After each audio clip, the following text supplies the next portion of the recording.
I know for years that you've been taught that a mortgage is good debt, but I'm here to tell you that I don't believe a mortgage is good debt. Hang with me here and let me tell you why.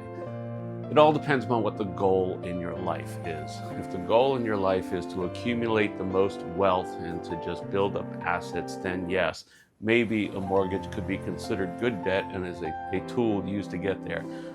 But if your goal in life is to be free, so that you can come and go and do the things that you want to do, then maybe it's not the best thing for you to do.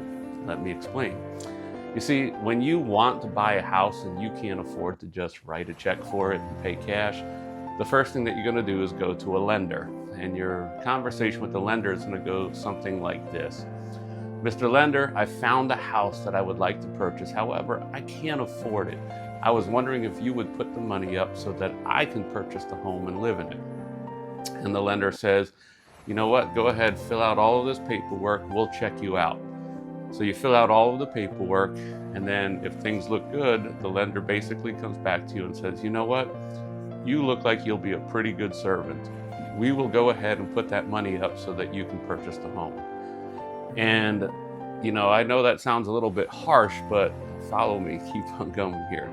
When you show up at the settlement table to close on your new house and you sign all of those documents, there's just stacks and stacks of papers, legal documents, all kinds of legal verbiage. But basically, it says this one thing.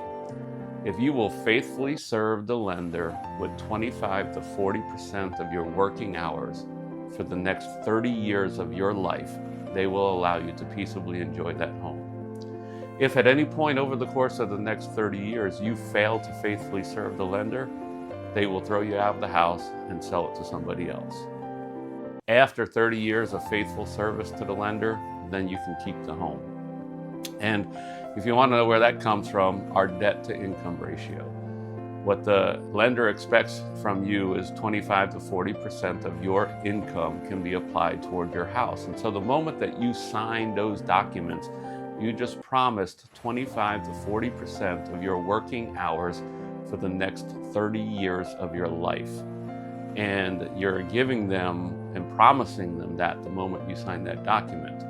When you wake up Monday morning to go to work, you're not necessarily doing it because you want to, you're doing it because you have to, because you promised the lender that you would, and you promised them that you'll do it for 30 years.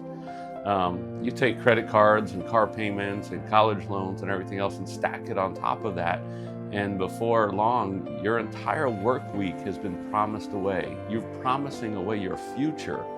You don't have the freedom to just come and go. Yes, you can go ahead, you can sell your house and move and do something like that. You have the right to do that, but you can't do it unless you sell the house. Your freedom just is really hampered when you do that. Now, I, as a Christian, I was really confronted with this when I was just reading my Bible and struggling with my own debt, because I played the game. I tried to accumulate as much good debt as I could possibly accumulate. And when I had $4.5 million in debt, came with $7 million in assets that looked really good, but that $4.5 million in debt was controlling me.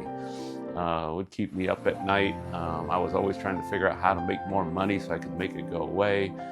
Every time there was a problem with the portfolio, it was a tremendous weight for me. It affected my health, it affected my generosity, it affected my marriage, it affected so much in my life that I was sitting there wondering, what's good about this? And then my Bible study, when I was really digging in deep, one day the Lord just showed me in Proverbs 22, it says, the rich shall rule over the poor, and the borrower is a servant to the lender. Now, I had read that many times, and I didn't think much of it. And this one day I read it, and I kept on going, and then I felt the Lord just said, go back. And I went and I read it again. The rich shall rule over the poor, and a borrower is a servant to the lender. And I kept reading, and it was like, go back. And so I went back and I read it again. And then I knew that the Lord was speaking something to me, and that I was a servant to the lender. Couple that with a passage in Matthew that no servant can serve two masters. You can't serve both God and money.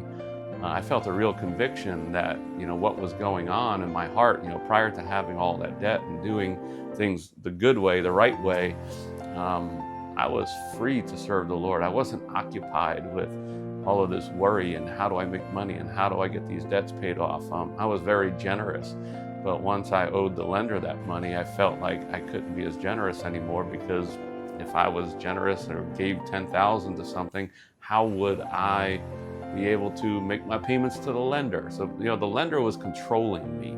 The lender, I was serving the lender. The lender was getting my mind, and that was probably even creeping into my heart. And I wanted God to have that. And so I just felt a real conviction that, certainly in my case, mortgages were not good debt.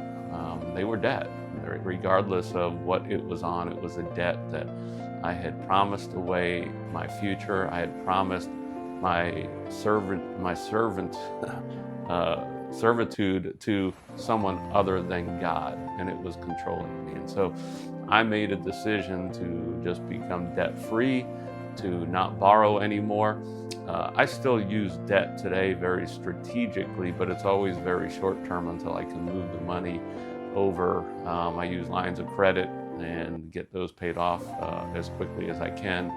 But as a convenience, I'm buying another house here next week. We'll just pull money off of the line of credit and then move money to go ahead, pay that off, or sell something to pay it off. But it's always the goal to just get rid of it right away, because I don't want to be underneath the weight and yoke of that debt. So anyway, I want you to really consider what a mortgage really says. And the moment you sign it, you promise away a portion of your working hours for the next 30 years of your life. And you're promising away your future. Yet at the same time, we're thinking about our future and how we want to be free. And, especially in the real estate investing world, every time we buy a rental, we think it's going to set us free, but every time we do it with a loan, we just promised away more of our future. I understand how it's supposed to work, and it doesn't always work out that way. And when it doesn't work out that way, it really affects us. So anyway, share your thoughts with me. What do you think? Have a blessed day.